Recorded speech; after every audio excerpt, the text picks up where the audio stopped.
चलिए एनसीईआरटी का ये क्वेश्चन हम लोग स्टार्ट करने जा रहे हैं। बहुत ही स्पेशल क्वेश्चन है, आप देखिएगा। ओके, चलिए देखिए क्या कह रहा है। ये कह रहा है कि consider the experiment of tossing a coin. If the coin shows head, toss it again, but if it shows tail, then throw die. Find the conditional probability of the event that the dice shows the number greater than 4 given that there is at least one tail। कहानी समझिए क्या हो रहा है।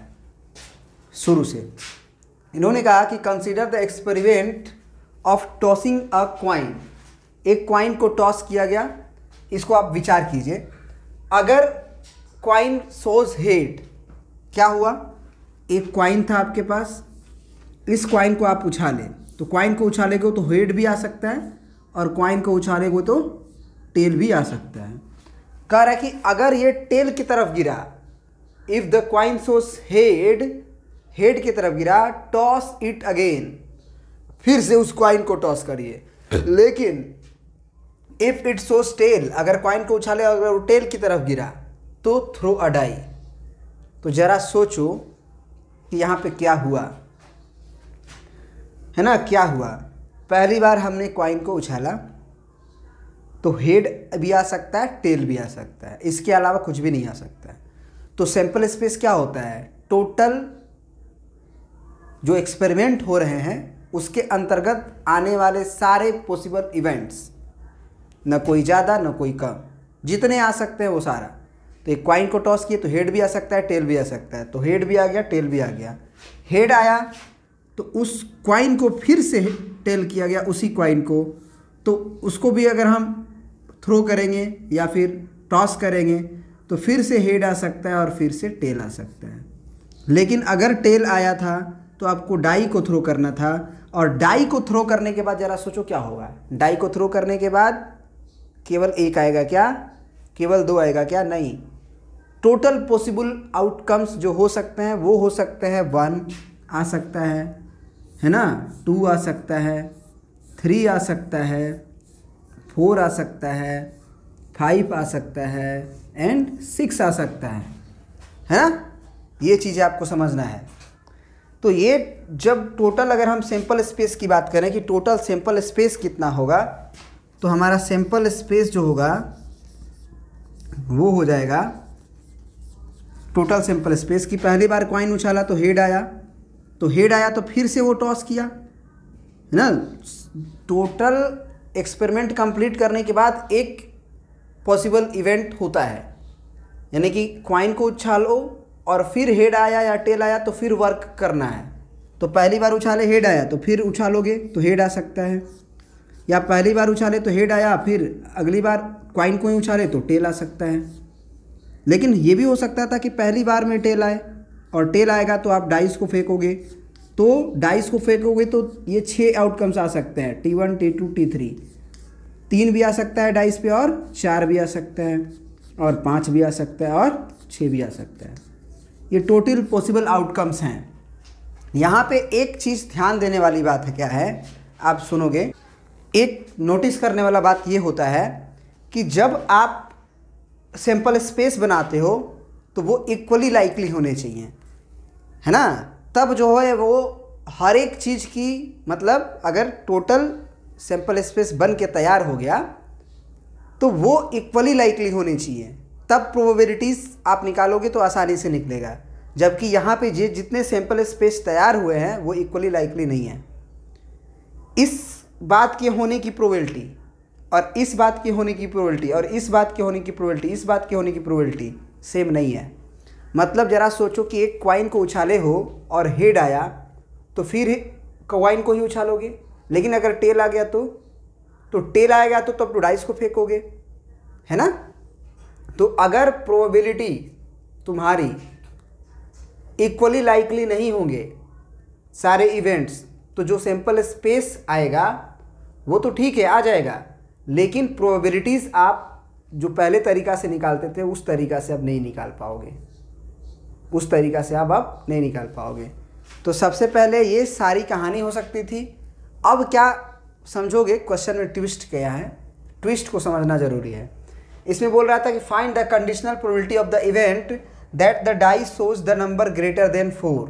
तो मान लो ये ई event है, मान लेते हैं कि ई इवेंट क्या है कि die shows, DIE die shows number greater than 4, number greater than 4। अब डाई शोज करेगा ग्रेटर देन नंबर 4 कब? जब टेल आएगा। पहले ही हेड आ गया तब तो डाई आएगा ही नहीं ना, डाई की बारी ही नहीं आई, वो कॉइन उछालेगा। लेकिन अगर पहली बार में टेल आ गया तब जो है वो 4 से ज़्यादा नंबर आ सकता है, यानी कि इसमें इवेंट होगा टेल 5 एंड टेल 6, ये 2 इवेंट्स होंगे। और हम क्या कर लेते हैं, एक हमारे पास इवेंट F मानेंगे, क्या कि हमको एक्चुअली निकालना था कि प्रोबेबिलिटी, कंडीशनल प्रोबेबिलिटी कि क्या हो जाए, डाई पे जो नंबर है वो 4 से ज़्यादा है, गिवन दैट कि there is at least 1 tail, जबकि ये दिया गया है कि कम से कम 1 टेल आ चुका है। यानी कि आपको ये पता है पहले से कि 1 टेल आ चुका है, तो 1 टेल कैसे कैसे आ सकता है? पहली बार कॉइन उछाला, हेड आया, अगली बार भी उछाला कॉइन को, टेल आ गया। हेड वाला नहीं लेंगे क्योंकि हमको पता है कि हेड नहीं आया है ना, गिवन दैट कि एटलीस्ट कम से कम 1 बार टेल तो आया है। तो F इवेंट इसको मान लेते हैं, F मान लेते हैं कि एटलीस्ट 1 टेल अकर। तो F में क्या आ जाएगा, तो F में आएगा पहली बार उछाला तो हेड आया, अगली बार टेल आ जाए तो कम से कम 1 टेल आ गया। या फिर टेल 1, पहली बार ही उछाला टेल आया तो सारे केसेस हो सकते हैं, टेल 1, टेल 2, टेल 3, है ना, टेल 4, टेल 5 एंड टेल 6। तो ये बात आपको दिया गया है कि घटनाएं बस यही हुई है, तो यही हुई है, तो इस बात की क्या प्रोबेबिलिटी है, इस बात की क्या प्रोबेबिलिटी है कि नंबर ग्रेटर देन 4 आए। तो अगर आप ये सोच रहे हो कि अगर यही वाली नंबर आई हुई है तो या तो T4 आएगा तब हम जीतेंगे या T6 आएगा तब हम जीतेंगे मतलब नंबर ग्रेटर देन 4 आएगा। इस बात की ही ना प्रोबेबिलिटी निकालना था कि what is the probability, conditional probability कि नंबर ग्रेटर देन 4 आए, गिवन दैट कि एटलीस्ट टेल आ चुका है। तो यही होगा T4 और T6। तो कुछ लोग क्या कहते हैं कि आंसर हो जाएगा इसका 2 डिवाइडेड बाई, क्योंकि ये 1 और 1 2, 5 6 वाला 2 हो गया, 1 2 3 4 5 6 7, 2/7, जो कि गलत है।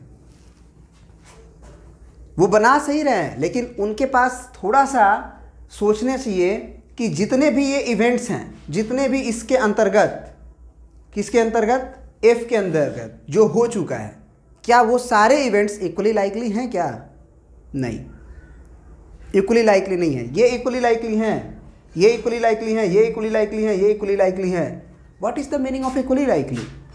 इक्वली लाइकली का मतलब उस सैंपल स्पेस के अंदर जितने भी इवेंट्स परफॉर्म्ड हुए हैं उन सारे की आने की प्रोबेबिलिटी सेम होनी चाहिए। जैसे कि अभी तक जितने भी क्वेश्चन बना रहे थे उसमें हर एक चीज़ की आने की प्रोबेबिलिटी सेम थी, हर इवेंट्स की आने की प्रोबेबिलिटी सेम थी सैंपल स्पेस के अंतर्गत। जैसे कि आपने एक डाइस को फेंका, डाइस को फेंकने के बाद सैंपल स्पेस आप 6 बनाते हो, कहते हो 1 2 3 4 5 6, तो 1 आने की प्रोबेबिलिटी 1/6, 2 के आने की प्रोबेबिलिटी 1/6, 3 के आने की प्रोबेबिलिटी 1/6, 4 के आने की 1/6, 5 के आने की 1/6, 6 के आने की 1/6। तो ये सारे इक्वली लाइकली इवेंट्स हैं। तब आप फॉर्मूला लगा दे सकते हो 2/7 वाली। लेकिन इसमें अगर कॉइन को उछाला है उन्होंने और हेड आ गया तो फिर कॉइन को ही उछालेंगे। तो ज़रा सोचो कि अगर पहली बार उछाला और हेड आया तो हेड आने की प्रोबेबिलिटी कितनी थी? पहली बार हम कॉइन को उछाले तो हेड आने की प्रोबेबिलिटी कितनी है? 1/2। फिर से जब हम कॉइन को उछालेंगे तो ये टेल आने की प्रोबेबिलिटी कितनी है? 1/2। तो इसका मतलब कि ये हेड और टेल आने की प्रोबेबिलिटी जो होगी वो 1/2 इंटू 1/2 होगी। कंडीशनल प्रोबेबिलिटी थोड़ा यूज हो जाता है multiplication rule of multiplication rule. क्या है मल्टीप्लिकेशन रूल? कि पहली बार हेड आए एंड दूसरी बार टेल आए। तो पहली बार हेड आए एंड दूसरी बार टेल आए, पहली बार हेड आए एंड दूसरी बार टेल आए, तो क्या लिख देंगे कि पहली बार हमने कॉइन उछाला, दोनों एक दूसरे से इंडिपेंडेंट इवेंट हैं। पहली बार हम कॉइन को उछाले और दूसरी बार हम कॉइन को उछाले, क्या बात का फ़र्क पड़ रहा है कि पहली बार टेल आया तो दूसरी बार नहीं आएगा, या पहली बार हेड आया तो दोबारा नहीं आएगा? वो अपना दोबारा उछाले, दोनों में हेड और टेल भी आ सकता है, पहली बार में हेड और टेल दोनों आ सकता है। This is the independent event. और जब इंडिपेंडेंट इवेंट्स होते हैं तो इन दोनों का जो प्रोबेबिलिटीज़ होती है इंटरसेक्शंस की मल्टीप्लाई हो जाती है, यानी कि probability of head into probability of tail. तो पहली बार आने की प्रोबेबिलिटी 1/2 और दूसरी बार आने की प्रोबेबिलिटी 1/2, यानी कि इस पार्टिकुलर इवेंट्स कि पहली बार उछाले हेड आया और दूसरी बार उछाले टेल आया, इस पार्टिकुलर बात के होने की प्रोबेबिलिटी 1/4 है। जबकि पहली बार उछाले और टेल आ गया, इस बात की प्रोबेबिलिटी फिर से 1/2। हमने सिक्का लिया, उछाला, टेल आने की प्रोबेबिलिटी 1/2। टेल के बाद फिर से 1 आने की प्रोबेबिलिटी, हमने डाइस को फेंका है, पहले से कोई मतलब नहीं, अब डाइस को फेंके, अब डाइस में 1 आने की प्रोबेबिलिटी क्या है? सिंपल सी बात है भाई। तो 1 से लेके 6 तक नंबर होते हैं 1/6। 2 के आने की प्रोबेबिलिटी 1/6, 3 के आने की 1/6, 4 के आने की 1/6, 5 के आने की 1/6, 6 के आने की 1/6। टोटल प्रोबेबिलिटीज 1/6 होंगी। तो एक पार्टिकुलर सैंपल स्पेस के अंतर्गत जो पार्टिकुलर इवेंट्स घटा है कि पहली बार टेल आया और अगली बार 1 आया, इस बात की प्रोबेबिलिटीज़ कितनी होंगी? तो ये भी इंडिपेंडेंट इवेंट्स हैं। पहली बार हमने उछाला, टेल आया, अगली बार हमने कॉइन को फेंका, क्या बोलते हैं, डाइस को फेंका, तो क्या इस पे टेल आया है तो उस पर फिक्स हो गया कि 4 ही आएगा जब हम डाइस फेंकेंगे? नहीं, उस पर 1 भी आ सकता है, 2 भी आ सकता है, 3 भी आ सकता है। This is both are the independent event. Then probabilities of, थोड़ा सा क्वेश्चन मिटाएंगे हम, है ना, थोड़ा क्वेश्चन मिटाएंगे, आप प्रिंट कर लीजिए इतना। ओके, चलिए देखिए, प्रोबेबिलिटीज किसका? पहली बार टेल आए, कॉइन को उछाले तो, और टेल आ गया तो फिर 1 आए, है ना। 1 के आने की प्रोबेबिलिटी अगर हम पूछें तो क्या होगा? Probability of tail into probability of 1, एक दूसरे से इंडिपेंडेंट है, मल्टीप्लिकेशन रूल ऑफ काउंटिंग लग जाएगा। तो 1/2 और 1 आने की प्रोबेबिलिटी 1/6, यानी कि 1/12। तो हर एक टेल 1, टेल 2, टेल 3, टेल 4 ये सब इक्वली लाइकली हैं और इनकी प्रोबेबिलिटीज सेम होगी और वो हो जाएंगी 1/12। लेकिन एक ने दिक्कत कर दिया कि हेड और टेल आने की प्रोबेबिलिटीज़ जो है वो इक्वली लाइकली नहीं थी, क्योंकि उसकी प्रोबेबिलिटीज़ अलग थी। तो यहाँ पे जो हमसे पूछा है उसको देखो, अब पूछा है जो वो देखो, find the conditional probability of the event that the die shows the number greater than 4 given that there is at least 1 tail is occurred, है ना। तो यहाँ पे देखो, डाई सोज, ई क्या माने हैं? Die shows the number greater than 4, F क्या माने हैं? At least 1 tail is occurred. तो probability of event E given कि एफ इज ऑलरेडी अकर को हम ऐसे भी लिखते हैं, नंबर ऑफ इवेंट्स के टर्म में नहीं, बल्कि probability of E intersection F और divided by probability of F. तो probability of E intersection F का मतलब, ई इंटरसेक्शन एफ का मतलब कि अगर डाइस पे नंबर मोर देन डाइस पे नंबर ग्रेटर देन 4 आ चुका है ना, आ चुका है, तो इस बात की क्या प्रोबेबिलिटी है? सॉरी, गलत बोल दिए, मोर देन नंबर 4 आए, इस बात की क्या प्रोबेबिलिटी है? यदि दिया गया है कि नंबर पे जो कम से कम एक टेल आ चुका है, तो दोनों में इंटरसेक्शन क्या होगा? ये देखो, टेल 5 और टेल 6, इसमें भी टेल 5 टेल 6, तो हम ये कह सकते हैं कि प्रोबेबिलिटी ऑफ टेल 5 या प्रोबेबिलिटी ऑफ टेल 6, यहाँ और लगेगा एडिशन रूल ऑफ प्रोबेबिलिटी। क्यों? क्योंकि ये इंटरसेक्शन 2 तरह से हो सकता है, कम से कम एक टेल आ चुका है और इसका कंडीशन क्या है कि नंबर ग्रेटर देन 4 आ जाए। तो दोनों में ये भी हो सकता है टेल 5 आ जाए तो भी नंबर T5 आ जाए तो नंबर ग्रेटर देन 5 आया है और साथ ही साथ टेल भी है, या टेल 6 भी आ जाए तो भी नंबर ग्रेटर देन 4 है, 6 आया है तो, और टेल भी है, दोनों हो सकते हैं। तो यहाँ पे हम लोग एडिशन लगाएंगे कि ये भी घटनाएं हो सकती है तो टी प्रोबेबिलिटी और नीचे प्रोबेबिलिटी ऑफ एफ, तो एफ की होने की प्रोबेबिलिटी, एफ जो है ये होगा तो भी हो सकता है, या ये होगा तो भी हो सकता है, या ये होगा तो भी हो सकता है, तो यहाँ तो पूरा एडिशन रूल ही लगेगा, क्योंकि सारी इसकी प्रोबेबिलिटीज अलग हैं।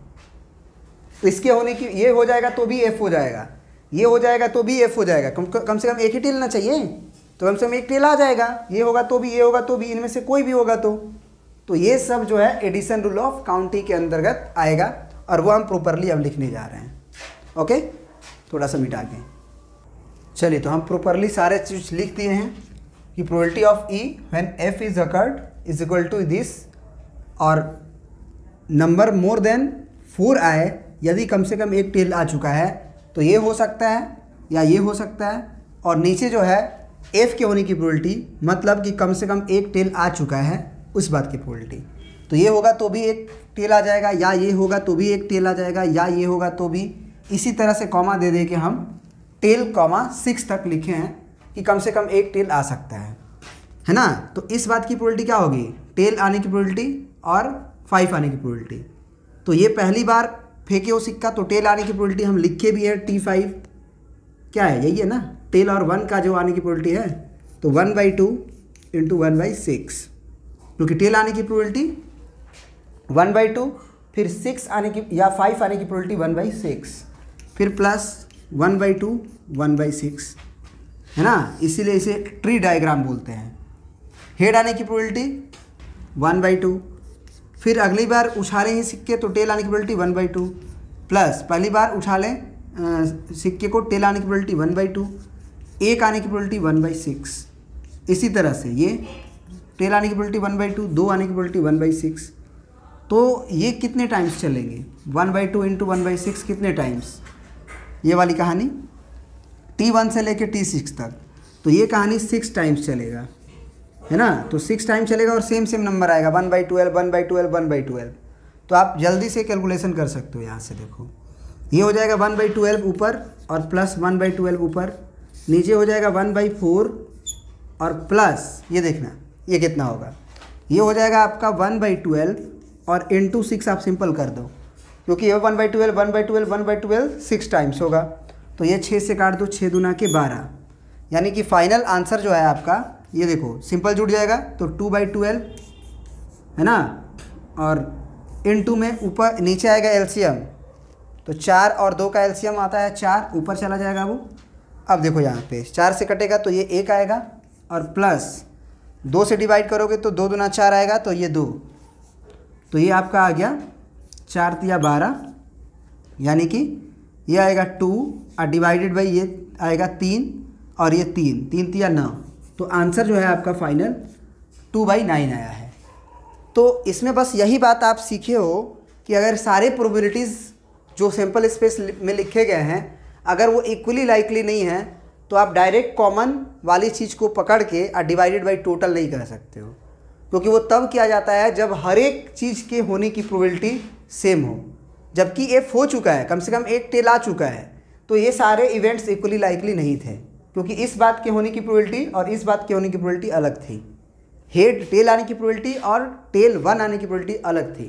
तो इस क्वेश्चंस को हम लोग ऐसे ही बनाएंगे, ठीक है। तो आपको समझ में आया होगा, आई होप। प्रिंट कर लीजिए।